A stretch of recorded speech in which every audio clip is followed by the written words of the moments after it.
ఎందుకో పాస్టర్లు మనలాంటి వారే అని తెలియదు, మనలాగే సాటి మనుష్యులని తెలియదు. వాళ్లకు సమస్యలు ఉంటాయి, వాళ్ళు అలసిపోతారు, వాళ్ళు విసిగిపోతారు, వాళ్ళు డిప్రెషన్కి గురవుతారు, వాళ్ళు ఒంటరితనాన్ని అనుభవిస్తారు. ఎడతెగని సేవ కార్యకలాపాల్లో వాళ్ళ వ్యక్తిగత జీవితాలు, కుటుంబాలు నిర్లక్ష్యానికి గురవుతాయి. కుటుంబం సంబంధాలు బీటలు వారుతాయి, ఒక్కోసారి పునాదులు కదులుతాయి. అసలు నువ్వు సేవ చేయడం వల్లనే మేమిలా ఇబ్బందులు పడుతున్నాం అని భార్య పిల్లలు అంటుంటే ఎవరికి చెప్పుకోవాలో తెలియక మదనపడిపోతారు. తగినంత సమయం కుటుంబంతో గడపలేక బాధపడుతుంటారు.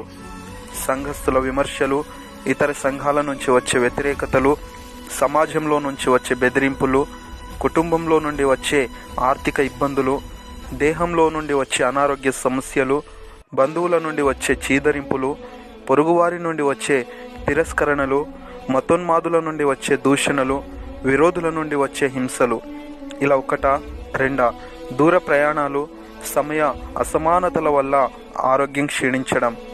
పాస్టర్ భార్య పిల్లలు అనుభవించినంత ఒంటరితనం, క్షోభ మిగతా వారికి ఉండదు. కానీ క్రీస్తు కోసం వారి జీవితాలను త్యాగం చేస్తారు. స్నేహితులను, సంబంధాలను కోల్పోతుంటారు, దుఃఖపడుతుంటారు. అయినా అందరి ముందు నవ్వుతూనే ఉంటారు. ఒకవైపు అనారోగ్యంతో బాధపడుతున్నా మరోవైపు సంఘ క్షేమం కోసం ప్రార్థిస్తుంటారు, ఉపవాసం ఉంటారు, కన్నీరు కారుస్తారు. అలాంటి పాస్టర్స్ని మనం ఎలా చూస్తున్నాం? తిడుతున్నాం, దూషిస్తున్నాం, అపహాసిస్తున్నాం, అవమానిస్తున్నాం, నిందిస్తున్నాం, వెక్కిరిస్తున్నాం, చిన్నచూపు చూస్తున్నాం, పలువురిలో పరువు తీస్తున్నాం. మనకంటే గొప్పగా ఉంటే సహించలేము, బీదగా ఉంటే పట్టించుకోము. హెచ్చరికగా వాక్యం చెబితే ప్రేమ లేదంటాము, నెమ్మదిగా చెబితే ఉద్యోగం లేదంటాము, నవ్వుతూ చెబితే రోషం లేదంటాము. ప్రార్థన కూటములు పెడితే పని లేదంటాము, పెట్టకపోతే భారం లేదంటాము.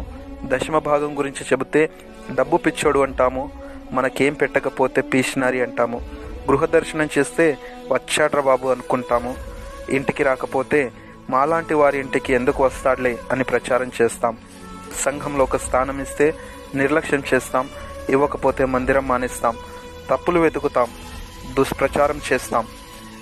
కానీ ఏనాడైనా మనం బాగుండాలని కోరుకుంటున్నాడు, ప్రార్థిస్తున్నాడు, ఉపవాసం ఉంటున్నాడు, కన్నీళ్లు పెడుతున్నాడు అని ఆలోచించామా? మంచి భోజనం తింటున్నాడని చూస్తున్నామా? మెరిసే తెల్లచొక్క వెనకాల చిరిగిన వస్త్రం ఉందని గుర్తిస్తున్నామా? వచ్చే కొద్దో గొప్ప కానుకలతో కుటుంబమును ఎలా నడిపిస్తున్నాడో గ్రహిస్తున్నామా? ఆర్థికంగా ఎంత కష్టపడుతున్నాడో అర్థం చేసుకుంటున్నామా?